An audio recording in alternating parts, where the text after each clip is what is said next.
Këta mendojnë se 61 votat e shumicës mund t'i përdorim për çdo gjë që ju duhet atyre.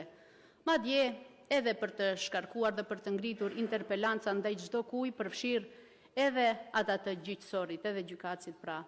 Dhe çdo kënd tjetër në çdo institucion.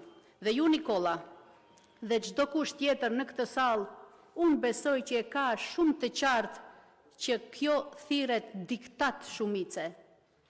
Kjo thirret ndërtim i hapave të një pas njëshme për të ndërtuar sigurt pikrisht atë që nuk duhet të ndodhë, pra diktaturën. Ju po ndërtoni diktaturën. Kjo është shenjë qartë e majorizimit dhe qeverisjes totalitare dhe për këtë askush nuk duhet të ketë dilema.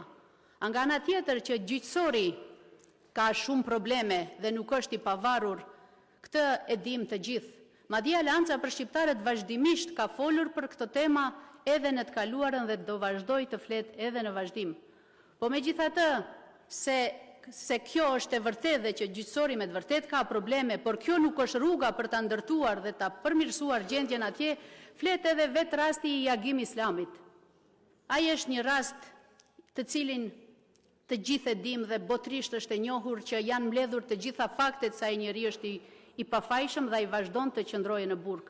Mirpo, duke vepruar në këtë formë dhe duke përvetësuar gjyqësorin as Jagim Islami dhe as çdo kush tjetër që gjendet në mënyrë të pafajshme atje, nuk do gjej lirinë dhe nuk do marrin qytetarët në përgjithësi atë që kërkojmë dhe që na takon.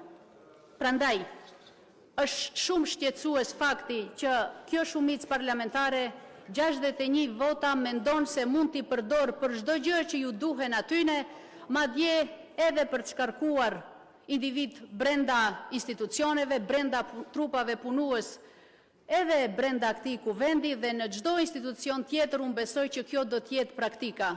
Prandaj ne nuk e kemi në plan të bëhemi pjesë e gjithë kësaj, mos pritni mbështetje dhe pjesëmarrje në punë të këtilla të mbrapshta nga ana jonë. Faleminderit.